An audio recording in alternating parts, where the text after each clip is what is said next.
Abayimbi bangi nnyo badde beebuuza nti omukulu bayita Nico yaddawa eyali ku Three Bros Media awo mu studio.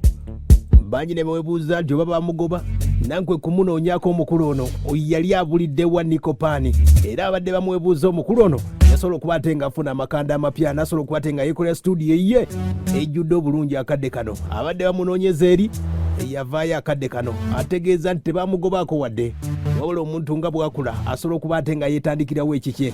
Omukulu Nico abayimbi bonna abadde bamunoonya akadde kano. Sooka owulirize yatandise gye bayita Kazipa Avenue. Wano n'amanaginga bayimbi ab'enjawulo obanga oli munnabitone oyagala kumanaginga Nico wuno. Sooka owulirize bulungi nnyo gwe obanga oli muyimbi weebuuza Nico aliwa. Three Bros Media yavuddeyo yakoze iye bagita Kazipa Avenue. Wuno atubuulira byatandise bitya. Amanya nze Nico Beats Uganda, CEO Kazikuba Management, era nga etwalibwa Kazipa Avenue. Okay. Yesebo. Kazipa Avenue yeki omuntu yagala ogimanyako?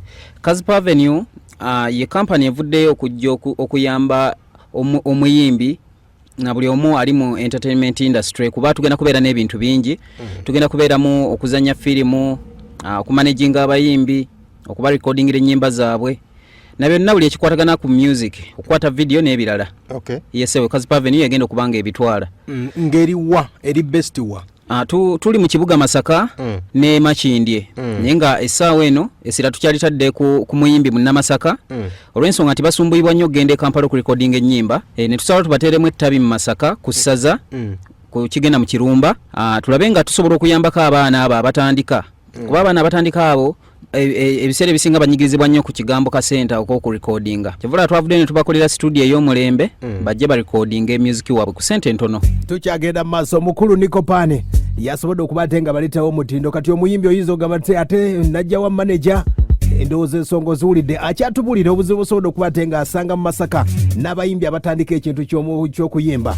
Wabaddewo okusomoza mu kintu kye bayita ensimbi ne gwe oba ng'oli muyimbi. Kizibu kyenfunyeemu okusomozebwa kubeerawo naye nga bw'omanyi nti n'abaana bambi akasente kabeekubya mpi. Nali target yange yali ya kurekodingira emitwalo gyali 5 ku 6. Naye ngenda okusanga bambi abaana b'e Masaka nga tebalina bulungi kasente ate nga njagala nnyo talenti. Ensonga lwaki nasala ebisale bajje balikodingire ku sente ntonotono. Okay. Ezinaaba zisobose. Kwe kusomozebwa kuliwo nti n'abaana bambi tebalina bulungi kasente. Aya basi ye Nico adema omwebuuza yekolera studio ye akadde kano. Ye manager yagoba byonna. Wawana wemubuuliza nti abayimbi badde bakumbuuza. Ategeezezza nti ku kintu kya branding agenda kuba atengazza abayimbi Masaka ekintu kye bayita empisa. Ne bapukamingi abayimbi ab'enjawulo batandika agenda kuba atenga abazzaamu oba okubasomesa ekintu kye bayita management. Okupromotinga oluyimba si kufulumya luyimba n'oluteeka ku WhatsApp ne kiggwa. Oyina okutambuza oluyimba okola otya. Nico byagenda obbasomesa. Abayimbi babulamu okusomesebwa. Olw'ensonga nze okuva lwe nava e Kampala nenzije Masaka mbadde nyina ekintu kyengezezaawo okuteekawo mu Masaka nga music wa Masaka badde atandise okukyukakyukamu. Kyekintu kyenjagala nkitwalire ddala mu maaso nyongere okukyusa music w'e Masaka. Abaana beetaaga okuyiga engeri gye bapromotinga mu music, engeri omuyimbi gye yeeyisa, weeyisa otya mu bantu naddala bw'oba omuyimbi ng'olisita weeyisa otya mu bantu. So kati ekyo kikyabulamu mu Masaka naye nga byebintu bye tugenda okukolako ffe wano ku Kazipa Avenue. Ye mukulu oyo gwe bayita Nico abadde beebuuza nti studio ate tuyinza gisanga wa. Mubadde mwebuuza nti ate studio twali tumusanga eri ku Kabonera mu Kikuubo.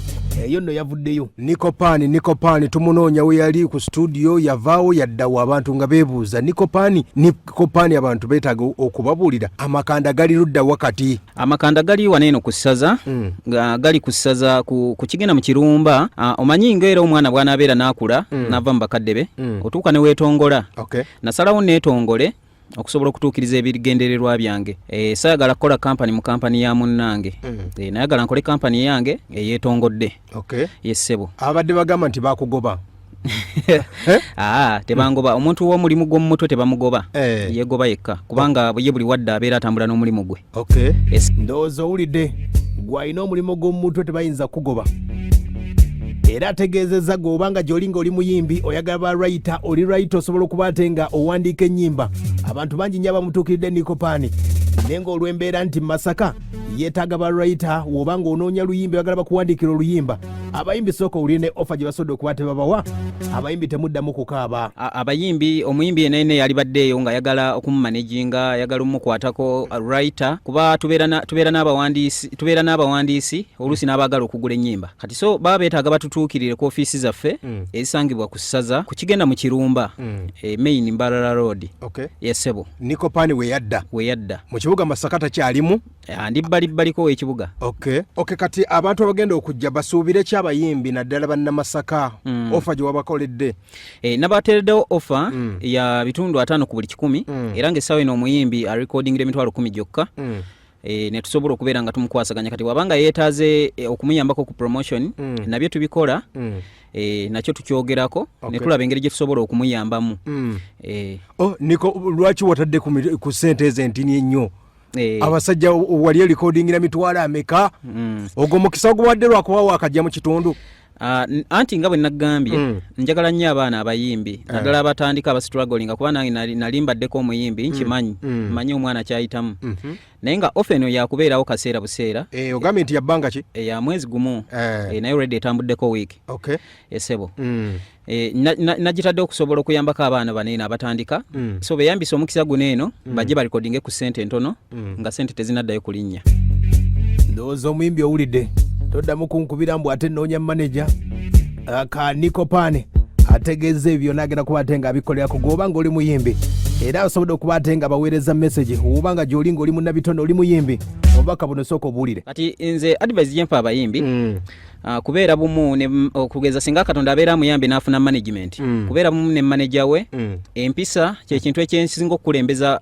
buli muyimbi gwendaba kyekintu kyesooka omugamba kuba kati okulaba nti nakoze studio naye kimpanguziza okutuuka wano bwesigwa bwesimbu amazima n'empisa nti oluusi emikwano egikuyambako asooka kutunulira n'agamba ono omwana alina empisa ne bakukwatirako n'osobola okutuukiriza ekirooto kyo so omuyimbi yenna alina okubeera n'empisa okusobola okutuukiriza ekirooto kye bw'obanga oli muyimbi nga tolina mpisa babatereddewo essomero erigenda okuba ate nga libasomesa empisa saagala kuddamu kuwulira nti ate omuyimbi talina mpisa bagibakoledde namwadde beekubaganya nti ensonga zonna ensonga za covid abayimbi tuyinza kukola tutya producer Nico Pan akutegeeza bw'ati obubaka bwempa abayimbi obutaggwamu maanyi kusigala nga bayiiya emitwe obutagituuza ate n'ekirala nti covid yona ayigiriza abantu ebintu bingi nti omuyimbi obutabeera nga weesibye ku kuyimba kwokka wabula olina okuba nga ocreatinzeewo at least business endala mwosobola okujja akasente akaddeire kuba covid abayisizza bubi nnyo